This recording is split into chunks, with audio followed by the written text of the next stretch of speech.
Welcome to Cadogan Hall here in central London for this Intelligence Squared debate, coming to you in association with the British Council. The motion, Europe is failing its Muslims. Well, although we're focusing on Muslims in Europe, this is a topic which is relevant right throughout the world. And we have a panel of some of the most provocative and stimulating speakers on this subject, and there'll be plenty of disagreement. And we'll be hearing later from our audience. So our panel, for the motion, Tariq Ramadan and Petra Steenan, and arguing against the motion, Douglas Murray and Fleming Rose. That's our panel. Welcome to you all.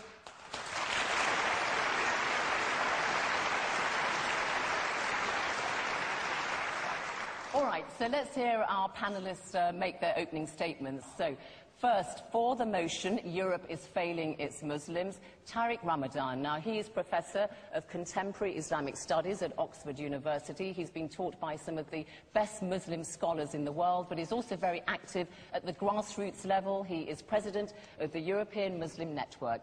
Tariq Ramadan, your time starts now.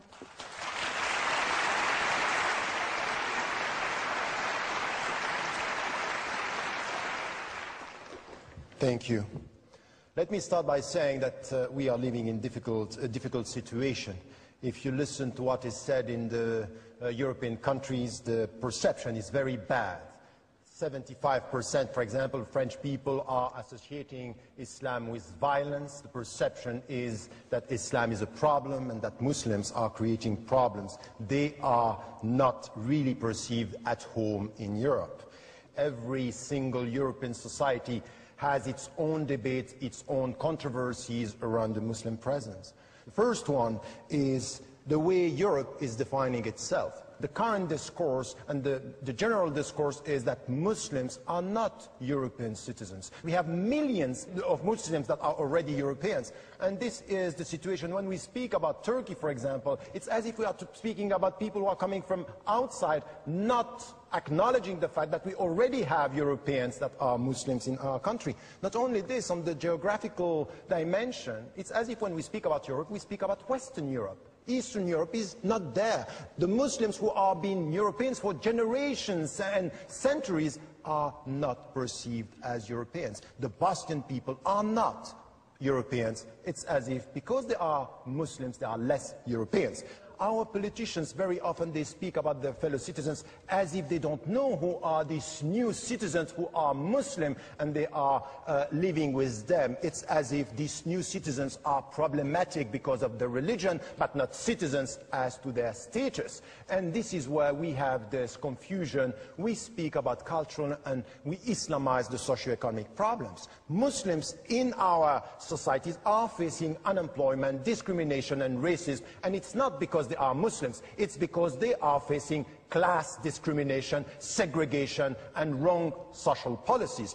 At the cultural level, it's as if the new visibility of the Muslims is just showing that they don't want to integrate. In fact, it's exactly the opposite. The opposite, they are visible.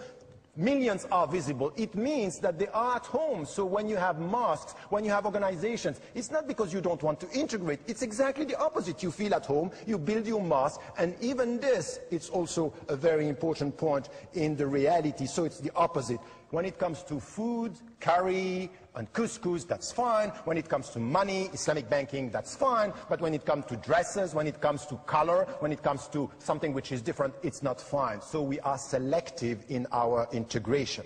Money and food, welcome. Colors and dresses, no.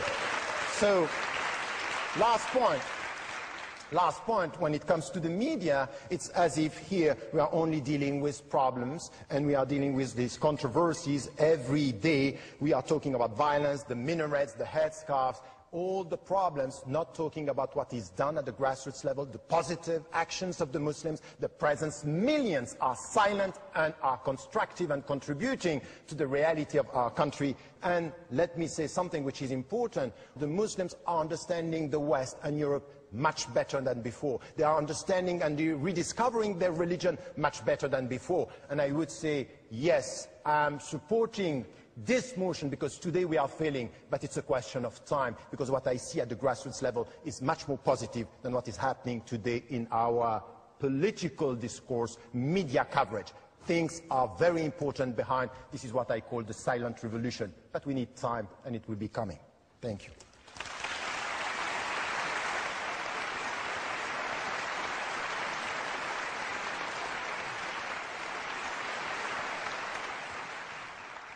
Well, a very passionate and fluent opening there to our debate. Against the motion is Douglas Murray. He's the director of the Centre for Social Cohesion here in Britain, which tries to promote integration between Britain's ethnic minorities and the wider population, and it specialises in radicalisation.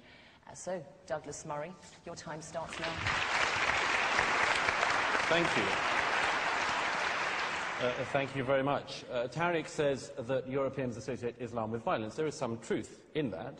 There is also a very obvious reason for that, which is that Islam is associated with violence. It was not Buddhists who flew planes into the Twin Towers. It was not Hindus or Jews that blew up the London Underground and buses a few years ago. And that simple fact has to be acknowledged if you're even going to start a dialogue. Now, what is happening, ladies and gentlemen, it's not a pantomime.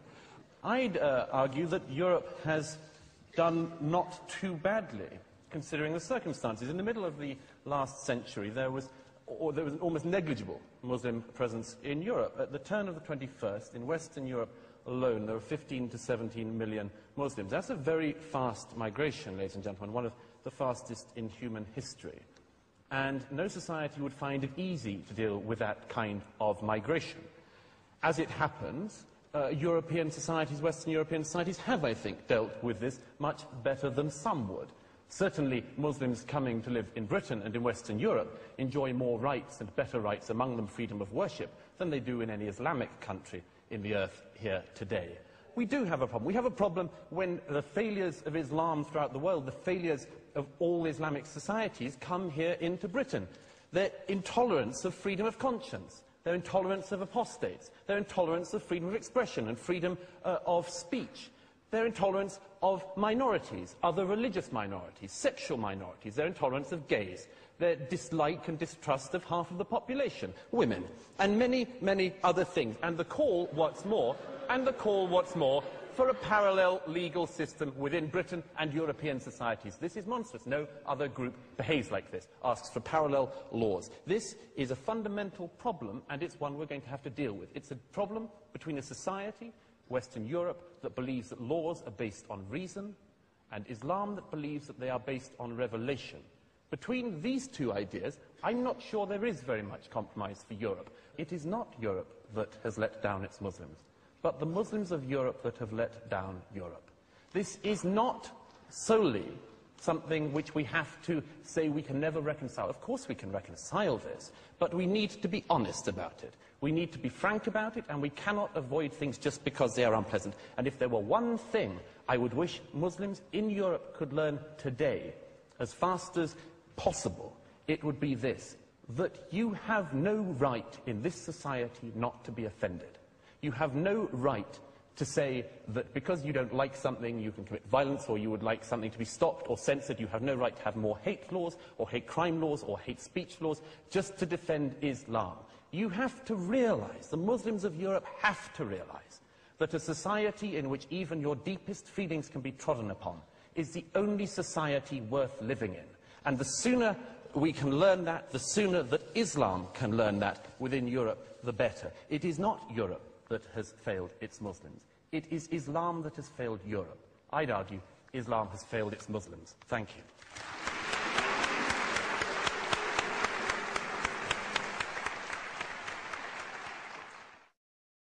Okay, well, let me invite some comments from the floor, and let's go to the lady there. Yeah.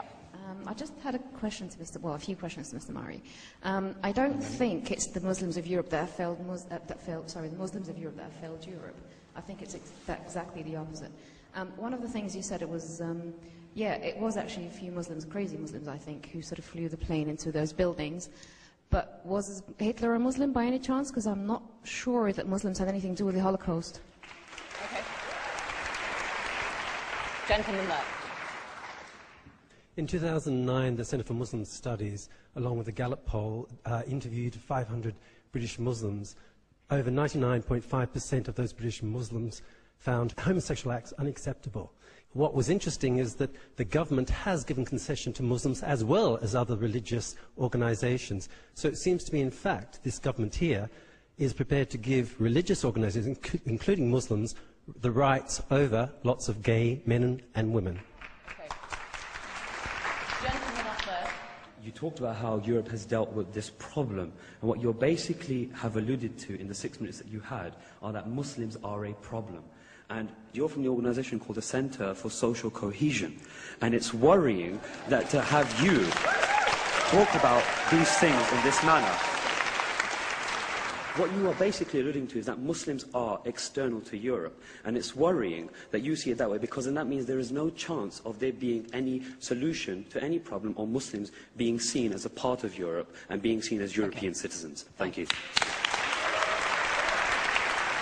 Gentleman there. I just want to pick up something that Douglas Murray said.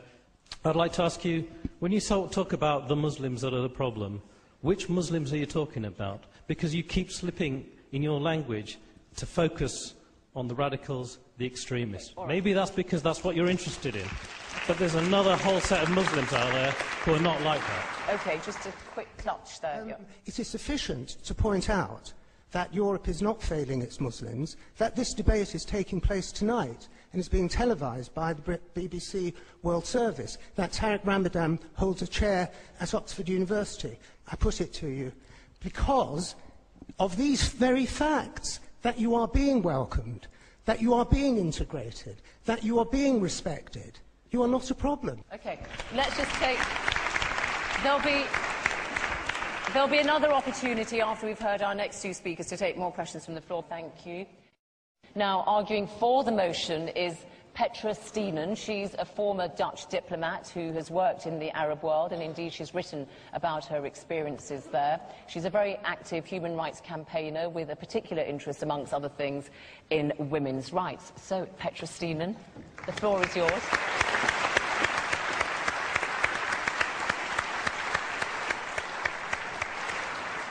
Some people feel that in my country, Islamization has already succeeded. I think the question tonight is whether we in Europe are actually capable of looking beyond the color of religion. I was in Egypt during the 90s. Egypt has known about terrorism attacks long before 9/11, 7/7, or the murder of Theo van Gogh in the Netherlands. They suffered big time. And yes, there were a lot of things which I was critical of when I lived in the Arab world. Reading the Arab Human Development Reports, they sum it up very precisely. There is still a lack of freedom, there's a lack of knowledge, and the lack of participation of women is really worrying in those societies. The question, though, is, are those wrongs really connected to Islam? My friends like Douglas would say, yes, it is. A lot of my friends in the Netherlands say so as well. And they warn me not to be naive. They say that the danger now is among us, like an Islamic Trojan horse. I wonder, though, and this would be a question for me to Douglas, what do we do with the people who don't want to adhere to your ideas of enlightenment? Do we send them away? What do we do? Do we re-educate them? So I'm wondering, are we actually addicted to our own stereotypes? Over and over again, we hear the same warning. We're sleeping, Europe will turn into a certain Eurabia, Islam is about to take over. I believe that this one-sided, one-dimensional story is really failing Muslims in Europe miserably. I'm a regular speaker at in the Netherlands about Islam, about my experiences in the Arab world, and I sense a genuine curiosity among the general people in the Netherlands not to believe what Geert Wilders says about Islam, not to believe what Douglas Murray just said about Islam. They want to know the other story. And yes, you've all heard about Ayaan Hirsi Ali, I'm sure. And yes, she was a pioneer. But the other people, Ahmed Abu Talib, the Barack Obama of the Netherlands, the mayor in Rotterdam, Famile Arslan, a female lawyer wearing a headscarf, she got on the front cover of Time magazine. And my best example would be Ibrahim Afellay. He's a soccer player, and I wish he would score the winning goal at the World Championship, I'm sure that he will be 100% one of us. I am inspired by people who dare to dream, and I believe that we would definitely fail Muslims in Europe, but even, not only Muslims, every single citizen in Europe, if we continue to judge people on the basis of the color of their skin, the color of religion, and not by the stature of their character. Thank you.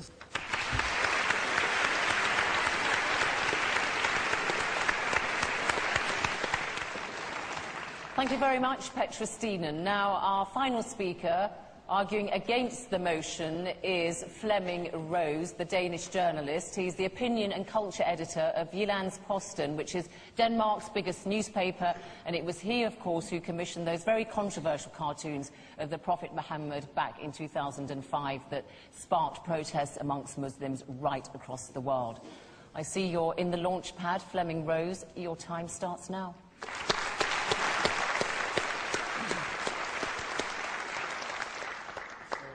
In fact, I'm not going to talk about cartoons tonight.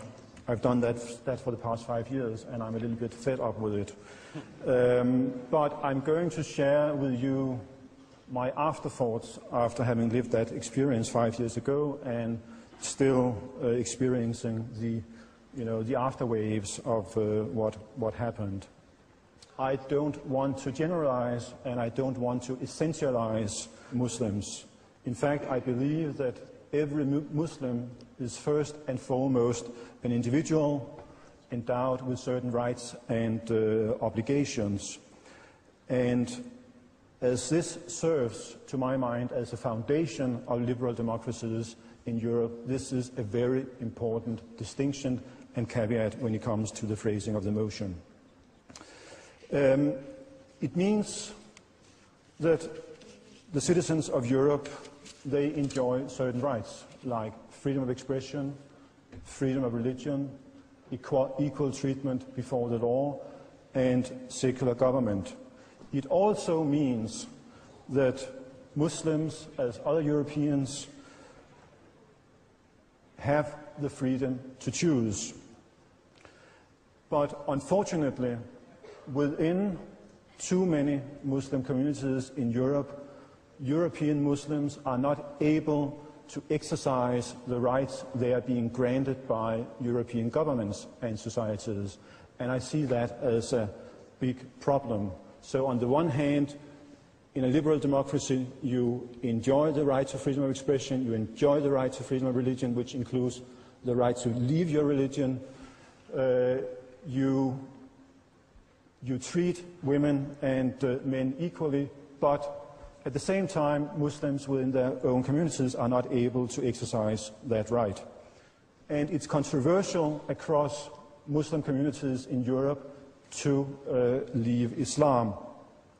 And you have ex-Muslims or dissenting Muslims within their own communities who are living in fear because they are being accused of apostasy. Apostasy, according to Islamic law, being a capital crime. So if a Muslim decides to leave his religion, he risks social exclusion, stigmatization, or maybe even worse. So I ask, who is failing its Muslim population? May I remind you that it is human beings who enjoy human rights, not religions, cultures, and certain versions of history.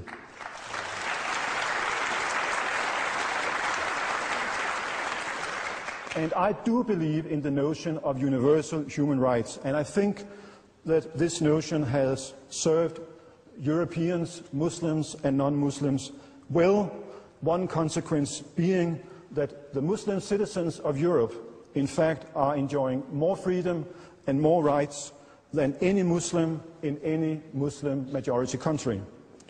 So I don't believe that Europe is failing its Muslim population, as the motion claims, and therefore, ladies and gentlemen, I call upon you to vote against the motion.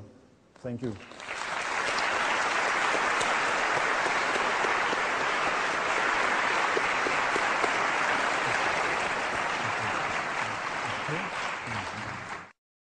You've heard all our speakers, and we're going to hear some points, comments, questions now from our audience here. But our audience were polled as they were coming in.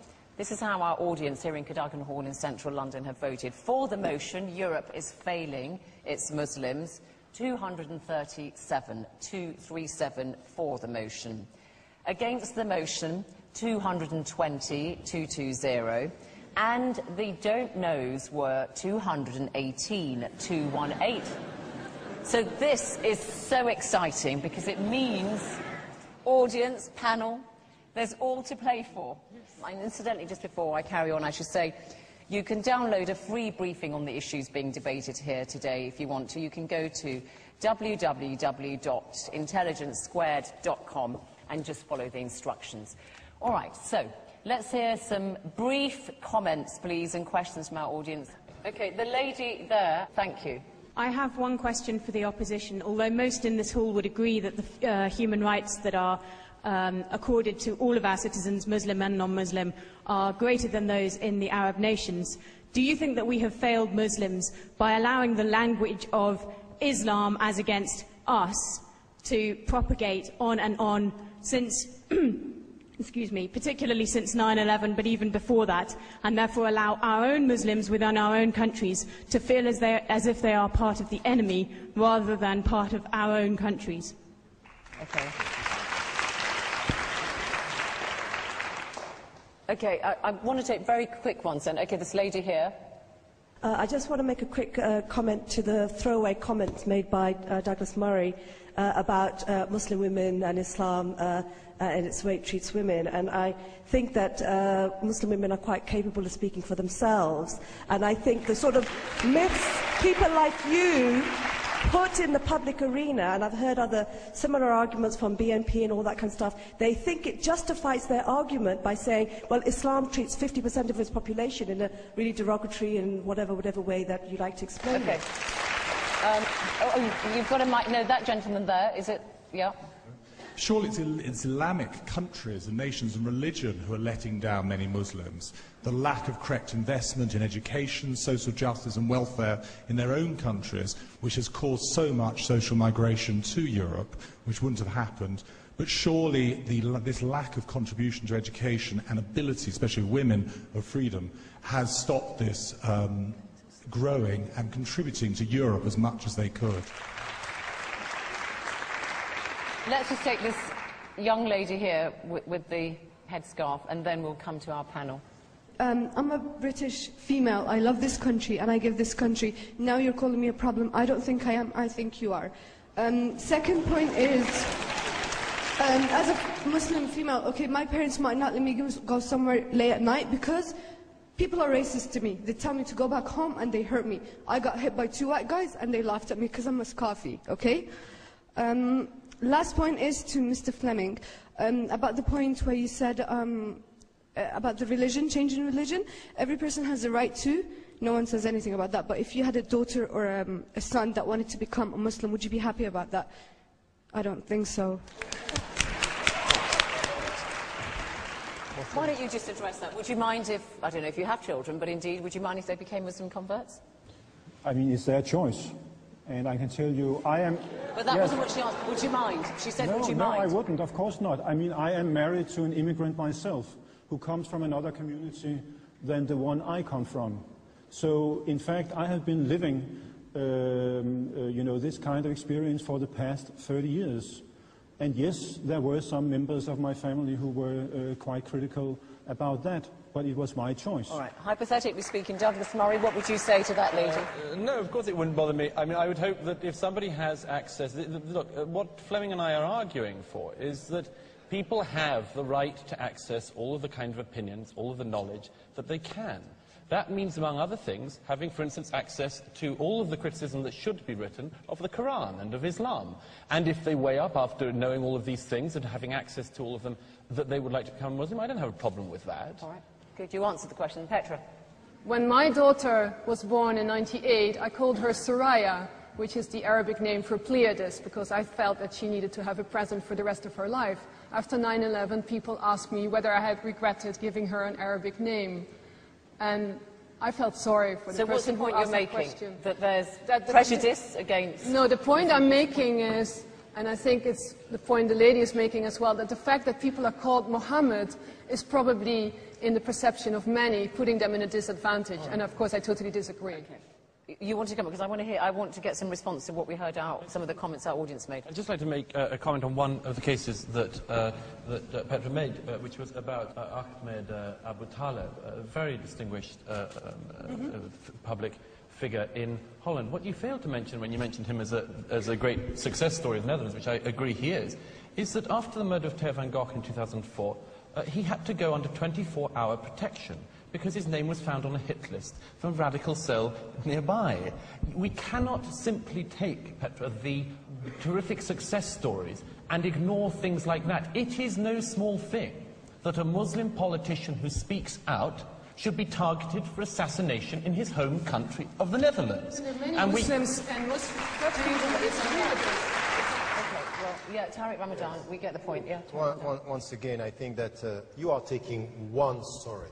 And then no, it is, and many Muslims around the world and in the Netherlands were against that and attacked the small groups that were saying this. And this is the case today in Europe. The discourse that you have is helping to nurture this sense of alienation and not to let the Muslims feel that they are at home.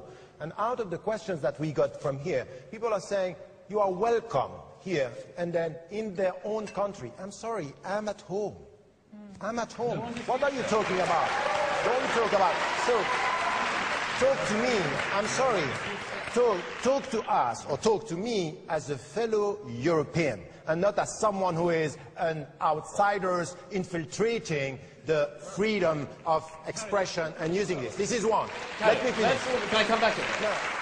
No, I'm not saying you're not a European, but I would appreciate the following, which is that don't come to this hall and tell this hall that you're a European, and go to another and talk to an Islamic audience as Islamic brothers. Because that is what you have spent your career doing. What's wrong? Speaking through. Let me finish this. And Tariq comes here one day and says, we fellow Europeans, we all speak to each other as fellow Europeans. And another, he speaks to a Muslim audience and says, we as Muslims. Which is it, Tariq? Which is it? I'm a Muslim. You can't pretend you have two identities. Come and just you know what? Can I say something about But you are my... Okay, you two, just a minute. We get your point. Let's see, I mean, Fleming and then Petra. And on this point, this specific point, can Tariq Ramadan be Muslim and European? And is there a problem with standing with Muslims and saying, I'm a fellow Muslim, but also being European? Douglas seems to have a problem with that. Of course not. Of course not. But I'm not finished. Islam is not a race. And why is this important? Because if it's race, you don't have a chance to change it. I mean, communists were also being discriminated during the Cold War, but that's also an ideology, although another kind of ideology. So you have to insist that Islam is a set of ideas, and you have the freedom to change, to leave, to criticize, to ridicule, and so on and so forth. And it's very, very different You have problems with freedom of speech and what you've encountered amongst some Muslims, is what you're saying. Yeah. Okay, Petra, on this question of identity, I think was the key I mean, it almost seems as if the only good Muslim would be an ex-Muslim. And so for me, how enlightened are we if we only welcome people who are like us? I mean, like you and me. I mean, can we actually accept people who think differently? I think this is when our values are really tested. And of course, when people are thinking differently and don't want to change religion, that's also a universal human right. All right. But Petra, what about one of the questions that we had from the floor, which is somebody expressed the view that women have said that they enjoy more freedom in the Middle East than they do actually when they come to Europe, which is kind of... In the Netherlands, we have a political party which is in parliament, which doesn't allow women to run for office. And I don't hear the same voices about this party as I hear about Muslim women.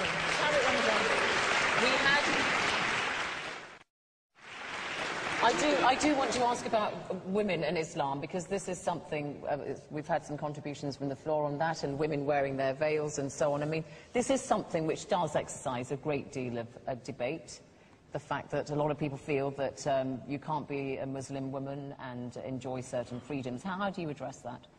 No, I think that we have to acknowledge the fact that there are problems, but we also have to acknowledge the fact that things are evolving, that there is and there are Muslim women in Europe today who are leaders in the leadership and coming with new interpretation. When it comes, for example, something which is very simple about the headscarf. It's against Islam to impose it, it's against human rights to take it off. This should be the point, and this is why we should be in agreement. Second point, against forced marriages. We had campaigns in Europe against forced marriages. And then when it comes to anything which has to do with reading the text, being able to come and to get a sense of autonomy for women, this is happening. So I would say that in some countries where you wear the headscarf, by definition, you can't be a free Muslim woman because the way you dress. I think it's wrong. Let the people decide and let them speak for themselves and listen. Right, listen, because sometimes they speak and they are not listening. There's a big debate, yeah. I want to talk about women. There's a big debate. I have a direct question to Tariq. What will you do if you find out that a woman is not wearing that dress by her own choice? What will your opinion be? It happened. And I did it and I said it to some of the, at least now in my mind there are two, who asked me about the fact I don't want to wear it and this is imposed by my father and once by my mother. I said resist. Don't accept something which is against your freedom because it has to be your choice and it's an act of faith. So for the dignity of Muslims, you have to resist.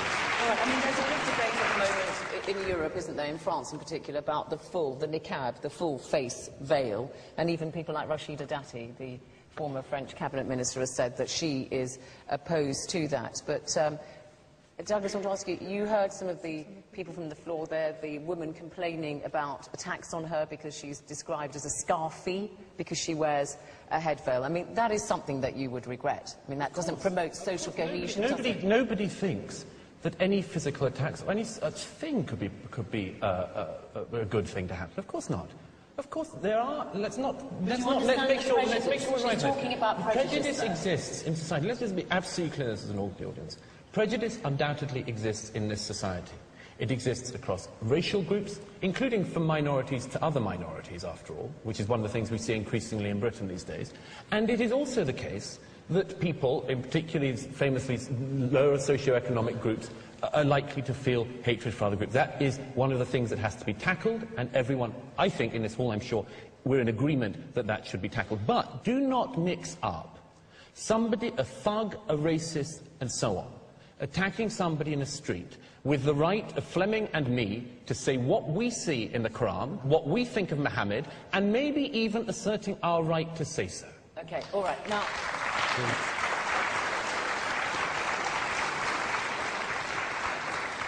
all right, the gentleman here. I think part of the issue here is that at the point where Europe was becoming increasingly secular, there's a group of people who have a tenacious belief in God. And I just wonder whether or not if we had 16 million evangelical Americans moved here, I'd feel exactly the same about that. I don't think it's anything to do with race. It's just...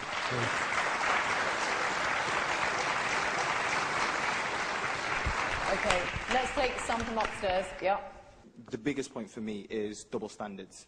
I think European double standards is the biggest problem. I mean, you talk of freedom of expression, and yet you kind of like compromise it through banning of minarets. But the point is, okay, people voted for it, fair enough.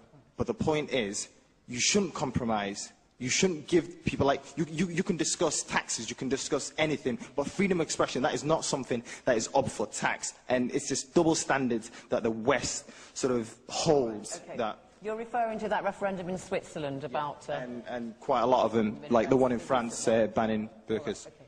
Gentleman there.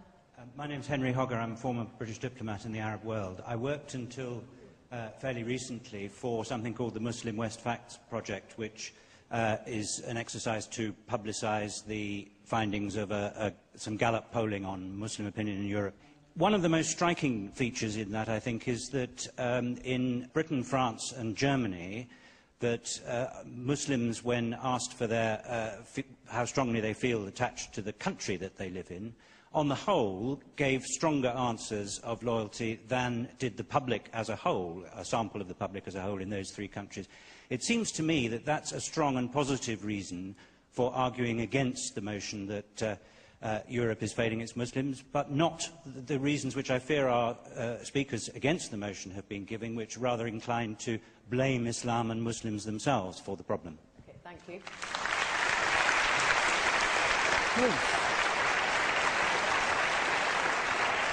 The gentleman behind you. I'll come to you in a second. I do a lot of work with Christians who've come out from the Middle East, sometimes due to persecution, and British policy is frequently behind that. So the world is very complicated. But what worries me is that a lot of the things that people are worried about Muslim immigrants into Europe are very hard attitudes that a lot of the Christians also have. And I think if you're, for instance, from a gay minority in a lot of those communities, it is very, very worrying. And therefore we need to be thinking slightly bigger than just this Muslim thing, but it is about a wider cultural problem. The lady now, wearing the hat. Just a comment to you, what you said about women. I think, first of all, that's really misleading because you're getting culture confused with religion. And if you just take a moment to look into the Quran, you'll see the Quran gave women rights long before women in Europe started burning bras for their own rights. And you'll also see that actually in the Quran it encourages women to seek education, it protects us from violence, and it actually gives us rights in marriage. All right, okay. So you're very wrong. Can I go upstairs? Yeah. I'm Oliver Cam. I'm a leader writer for The Times.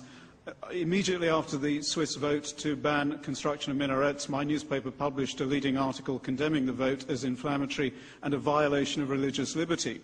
But beyond religious liberty, beyond your, sir, right to freedom of association and worship, I cannot understand what possible claim your deeply held religious beliefs have on the rest of society. They are, in my judgment, flawed and incoherent and wrong. Why do I have any reason to respect them, and why do they belong in civic society? Okay. Just some brief ones now. Yeah. I was brought up a Catholic in Ireland. Later on in life I moved to England and I converted to Islam. Did my testimony of faith and I was ostracised by a lot of my friends. As a practicing Muslim was 2003. A few years later I came out as gay and I was ostracised by a lot of my Muslim peers. And then I became very isolated and I was lonely. I didn't know where I was. And I think the question today really is Europe, is it failing its Muslims, but are we all failing one another? And that's something that we should really look at. And I'm now in love with a lovely Muslim man and a good relationship, so thanks very much. You've got the microphone, go on. Hi, I'm Caroline. I'm just a human being. I don't represent any sort of party or community or anything like that. I respect all religions, and as far as I'm concerned, they've always shown respect for me, and I don't think that it's fair that we should judge an entire religion by a few fringe people, because if you count the Muslim community, it's humongous. You know, you can't just say, right, terrorism, that's it. While the audience are voting, we're going to hear our speakers again, and this time they're going to talk in reverse order while we're just doing that process. So, Fleming Rose, Danish journalist who commissioned those controversial cartoons of the Prophet Muhammad back in 2005. Will you take the floor to make your closing statements? I will speak against what I would call the racism of lower expectations towards Muslims. I think it's a big, big problem that people apply a different standard to Muslims than they do to other groups in our society. And it was very, very clear during the cartoon crisis when, in fact, those cartoons were not in any way transcending the limits of the kind of cartoons dealing with Christians and other religions. I mean, by publishing these cartoons, we said, you know, you are part of Europe. We are not expecting more of you. We are not expecting less of you, but we are expecting exactly the same of you as of every other group in our society, and thereby we recognize you as Europeans and as Muslims and as integrated Europeans. Okay, well,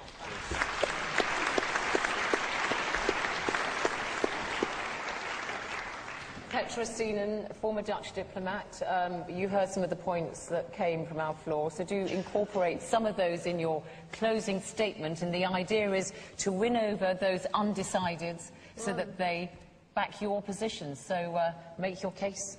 I hear a lot of self-righteousness about the values in Europe, which somehow are for a certain group and not for another. It's sort of a sense of superiority that we in Europe have done it all right.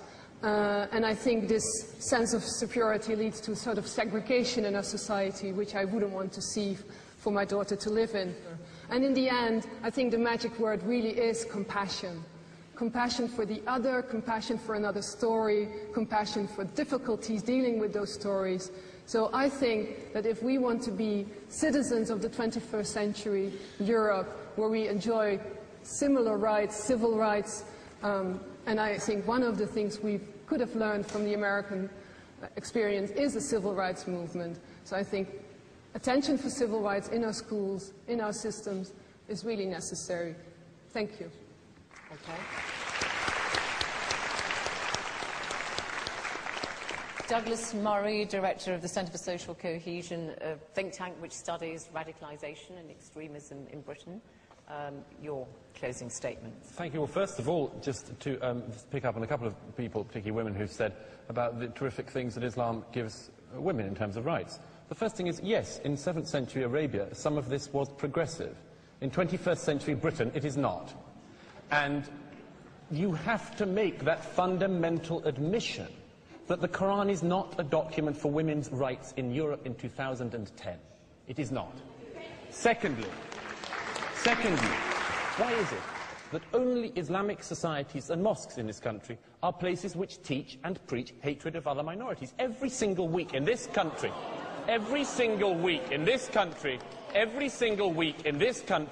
there are people on campuses who teach the murder of minorities.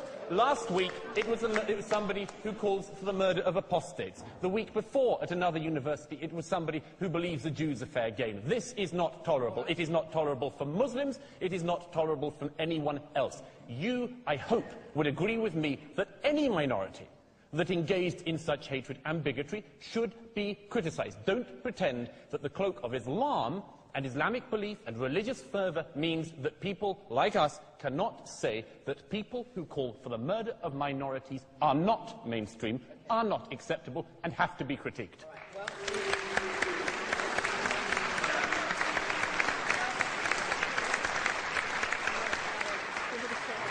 So, Tariq Ramadan, Professor of Contemporary Islamic Studies at Oxford University.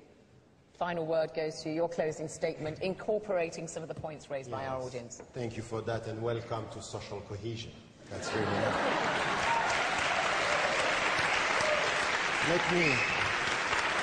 So I would say here that when we look at what is happening now, I am saying yes, now Europe is failing its Muslims as something which is the global, the overall picture.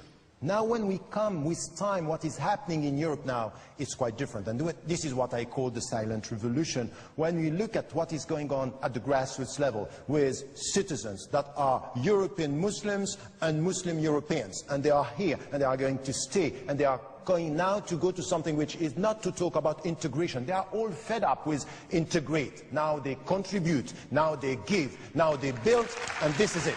So, to respond to what you said, I would agree with you that the feeling of the Muslims that they are at home, but for the time being we still have to work. This is why I'm saying yes, we are failing our Muslims, and we have to work together to change this perception and to change the reality. And the first, I'm addressing here, and by the way, you know, I can call you brother in humanity. I did it yesterday, I'm going to do it today, I'm going now to tell you this. It's not a problem for me to say to my brothers and sisters in humanity, in religion, and as citizens that we are brothers and sisters. If you have a problem with brotherhood, it's not my problem. So the point here is,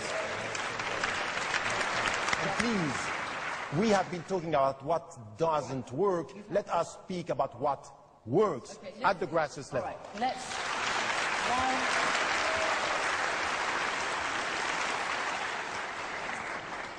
let me give you the result now. So let me remind you that Before the debate, as you in the audience here were coming in, 237 of you were for the motion, 220 were against, and the don't knows were 218.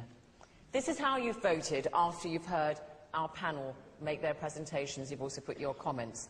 So after the debate, for the motion, Europe is failing its Muslims, only slightly gone up, 249, 249. Against the motion, 346, 346. And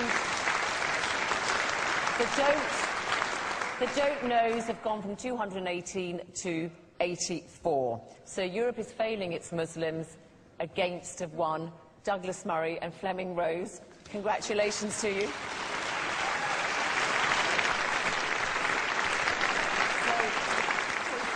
Our thanks to all our speakers, to the British Council for making this very important debate possible, to you here in the audience at Cadogan Hall in central London, of course, you at home who are watching. I'm going to go and celebrate with the winners and commiserate with the losers.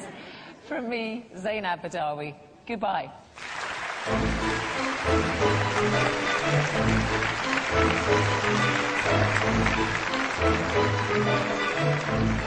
Thank you.